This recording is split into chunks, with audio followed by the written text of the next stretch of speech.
آج آپ دیکھیں کہ کتنے زائرین ہیں کہ جو امام حسین علیہ السلام کے روضے کی طرف رخ کیے ہوئے ہیں، اور ایک زائر کا جو مقام ہے وہ بہت بلند ہے۔ ایک زائر کا مقام کیا ہے، اس کا اندازہ آپ اس بات سے لگائیں کہ امام حسین علیہ السلام طہارت کے کس مقام پر ہے، معصومیت کے، عصمت کے کس مقام پر فائز ہیں۔ جب آپ کی ولادت ہوئی امام حسین علیہ السلام کی اور رسول خدا کو پتہ چلا تو آپ تیزی سے قدم بڑھاتے ہوئے پہنچے خانہ سیدہ میں، اور جب آپ وہاں پہنچے اور آ کر رسول خدا نے ام الفضل سے یہ کہا کہ لاؤ میرے حسین۔ جب انہوں نے کہا کہ میرے حسین کو لے کر آؤ تو اس وقت ام الفضل نے یہ کہا کہ ہم ابھی ان کو غسل دیں گے۔ پہلے جیسے بچوں کو غسل ولادت دیا جاتا ہے، کہا کہ ابھی بچے کا غسل نہیں ہوا، تو ایک مرتبہ ام الفضل کہتی ہے کہ رسول خدا غضبناک ہوئے اور غضبناک ہو کر کہا کہ کیا تو حسین کو غسل دے گی کہ جس کو اللہ نے طیب و طاہر پیدا کیا؟ یہ امام حسین علیہ السلام کی طہارت کا مقام ہے۔ اور سید ابن طاؤس اپنی کتاب میں لکھتے ہیں کہ ایک زائر دنیا کے کسی بھی گوشے سے جب سفر کرتا ہے اور روضہ حسین میں آتا ہے تو اس کا مقام کیا بنتا ہے کہ جب وہ روضے میں پہنچتا ہے، اس کی جالی کو چھوتا ہے اور ہاتھ ڈالتا ہے، اپنے جالی کے اندر ہاتھ ڈالتا ہے تو خدا ایک آواز دیتا ہے اور خدا کہتا ہے کہ اے حسین کے زائر، جا آج کے بعد سے اپنی زندگی نئے سرے سے شروع کر، آج سے تو ایسا پاک ہے کہ جیسے تو آج ہی دنیا میں آیا ہے۔ یعنی یہ طہارت کا مقام امام حسین کا، اور ایک زائر کا مقام کتنا بلند ہے کہ جب وہ امام حسین کے روضے کی جالی کو چھوتا ہے، وہاں پہنچتا ہے تو خدا اسے بھی پاک کر دیتا ہے۔ امام حسین علیہ السلام کے صدقے میں صلی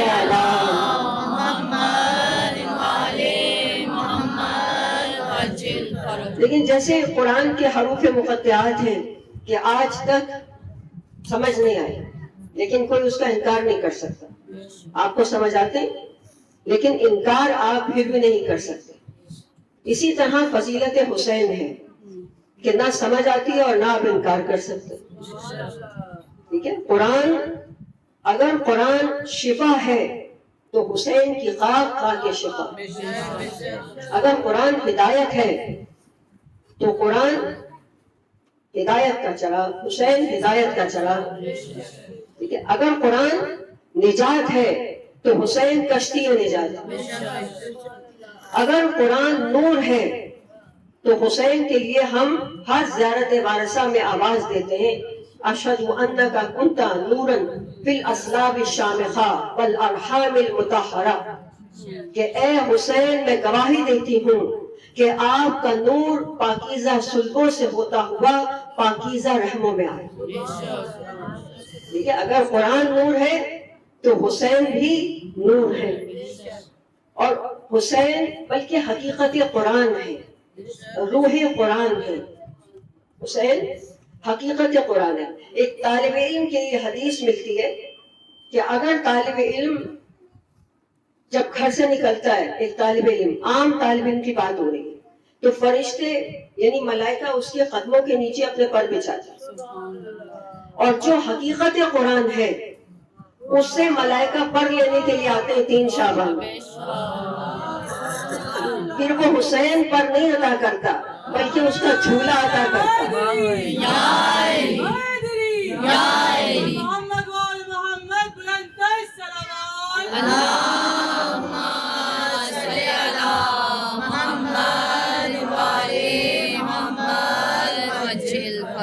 امام حسن اور حسین کے لیے ملتا ہے کہ آپ جھولے میں لوح محفوظ کا مطالعہ کرتے ہیں۔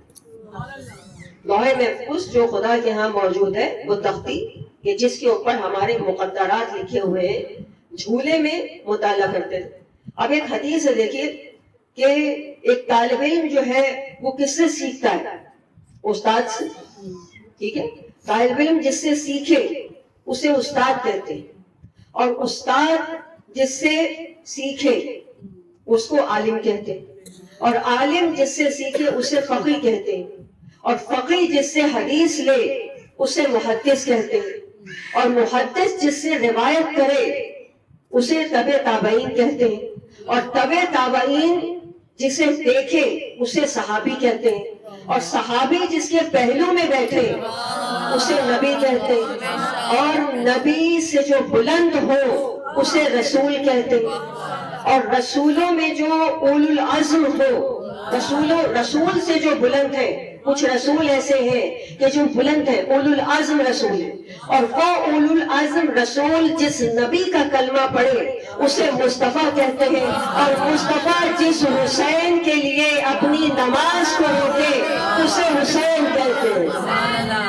زندہ باد، زندہ باد، زندہ باد، مردہ باد، مردہ باد،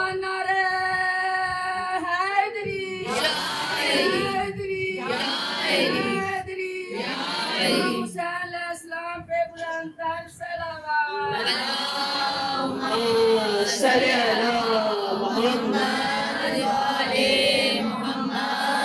مصطفیٰ جسے اپنے شانوں پہ بلند کرے اسے حسین کہتے ہیں، اور اگر کوئی یہ کہہ دے حسین سے کہ سواری تمہاری بہت اچھی ہے، کوئی طنز کر دے تو رسول مسکرا کے کہے کہ تم نے سوار نہیں دیکھے کہ سوار کتنے شاندار ہیں۔ اگر دیکھیے یہ مقام امام حسین علیہ السلام، اسی لیے کربلا آج تک زندہ ہے۔ وہ کسی شاعر نے کہا ہے نا کہ کربلا آج بھی زندہ ہے مثال حمزہ۔ حضرت حمزہ سب سے پہلے سید الشہداء ہیں، امام حسین سے پہلے جو شہیدوں کے سردار ہیں۔ کربلا آج بھی زندہ ہے مثال حمزہ، یہ حقیقت کسی ہندا سے چبائی نہیں۔ یہ ایسی حقیقت ہے کہ جسے کوئی چبا نہیں سکا آج تک، ٹھیک ہے؟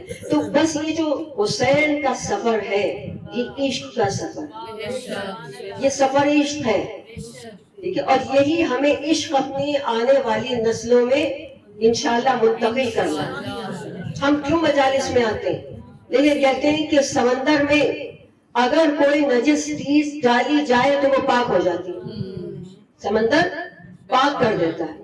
ہم اسی لیے مجالس میں آتے ہیں کہ حسین بحر بے کراں،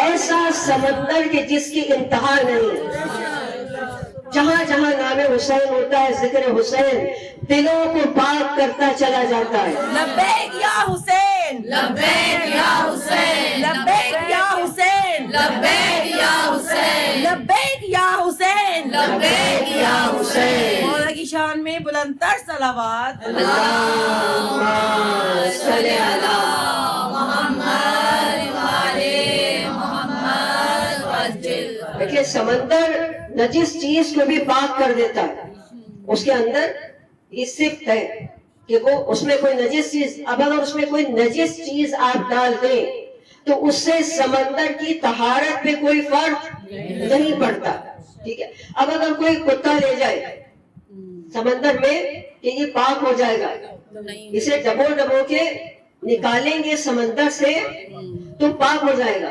پاک نہیں ہوگا، الٹا اور نجس ہو جائے گا، گیلا ہو کے اور نجس ہو جاتا ہے، ٹھیک ہے؟ اب کوئی تصور کر لے کہ کوئی جتنا بھی یزید کو رضی اللہ کہتا رہے، کسی کے کہنے سے رضی اللہ نہیں ہو جائے گا، بلکہ کہنے والا لعنت اللہ ہو جائے گا۔ بے شمار، بے شمار، اللہم صلی علی محمد وعلی محمد۔ اس کو جس نے سکون بخشا ہے، ملا ہے درد وہ شبیر کے فسانے میں، یزید آج بھی ملتے ہیں ہر قدم پہ، حسین ایک ہی پیدا ہوا، صلوات۔ اللہم صلی علی محمد وعلی محمد۔ حسین خدا کا بحر بے کراں ہے، حسین اسلام کی سب سے بڑی فتح ہے، اور نیتوں کے لہجے کو جاننے والے کو حسین کہتے ہیں۔ نیتوں کا لہجہ، لفظوں کا لہجہ نہیں، لفظوں سے تو آپ اندازہ لگا لیتے ہیں نا کسی کے لہجے کا، لیکن نیتوں کے لہجے کو جاننے والے کو حسین کہتے ہیں۔ حسین وہ ہیں جو ہمیں خدا سے ملاتے ہیں۔ جو آخری سجدہ ہے نا امام کا، اس سجدے میں امام کیا کہہ رہے ہیں؟ خدا کی بارگاہ میں مناجات کر رہے ہیں، مناجات کر رہے ہیں، کہہ رہے پروردگار میں اپنا سب کچھ چھوڑ کر تیرے پاس آیا، تیری خاطر میں نے سب کچھ چھوڑ دیا۔ اب یہ ہمارے لیے بھی دیکھیں اس میں درس ہے کہ ہمیں گھبرانے کی ضرورت نہیں ہے۔ جب ہم اس راستے پر آتے ہیں دنیا طنز بھی کرتی ہے، ٹھیک ہے، دنیا آپ کو کئی باتیں سناتی ہے، لیکن آپ صرف یہ دیکھیں کہ حسین کہاں کھڑے ہیں۔ بس جہاں حسین ہے وہاں ہم ہیں۔ درود پڑھ لیجیے بابا۔ اللہم صلی علی محمد وعلی محمد۔ کیا کہنا حسین کا کہ اپنی ظاہری حیات کے پہلے دن عرش کے مجرم کو معاف کیا۔ ظاہری حیات کے پہلے دن عرش کے مجرم کو وہ جو فرشتہ آیا تھا جس کے پر و بال چھین لیے گئے تھے، ٹھیک ہے، اور وہ کہتا ہوا اڑا من مثلی انا عتیق الحسین، میرے مثل کون ہو سکتا ہے کہ میں آزاد کردہ حسین ابن علی۔ اسی طرح انشاءاللہ ہم محشر میں کہتے ہوئے جائیں گے، نعرہ حیدری جائے، حیدری جائے، حیدری جائے۔ مولا کی شان میں بلند تر صلوات۔ اللہم صلی علی محمد وعلی محمد۔ کل تک یزید خوش تھا یہ ہاتھ کاٹ کے، کل تک یزید خوش تھا یہ ہاتھ کاٹ کے، اب ایک خوف اس کے مقدر کے ساتھ ہے، کیا ہاتھ ہو گیا ہے امیہ کی نسل سے، اب تو گلی گلی میں ہی غازی کا ہاتھ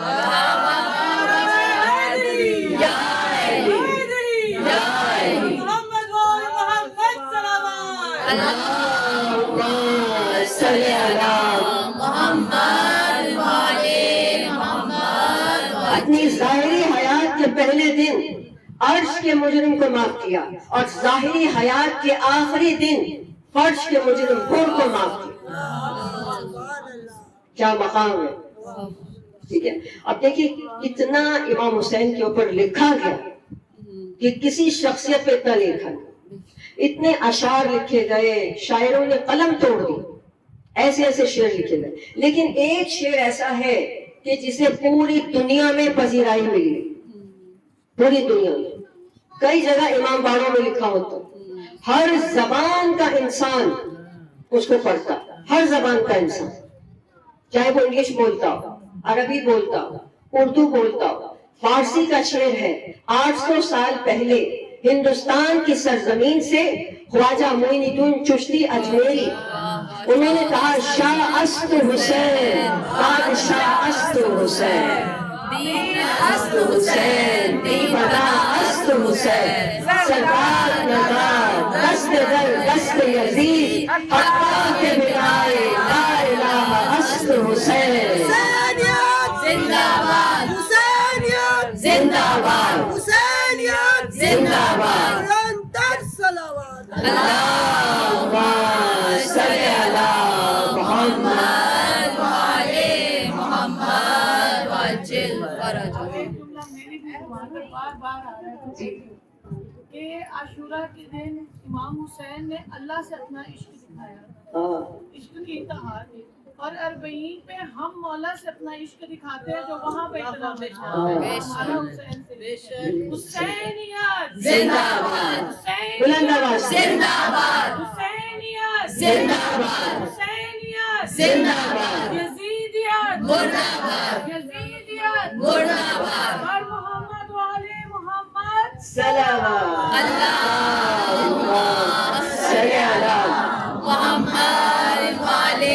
یہ آج کا سارا درود کا لسٹ ہو رہا ہے۔ یہ سمجھ لیں جلوس شروع ہو گیا ہے۔ یا امام المنتظر، اللہ جائے، اللہ جائے، یا امام المنتظر، اللہ جائے، یا وارث خون حسین، اللہ جائے، اللہ جائے، یا وارث خون عباس، اللہ جائے، اللہ جائے، یا وارث خون زینب، اللہ جائے، اللہ اے جائے۔ ہماری درسگاہ، کربلا، کربلا،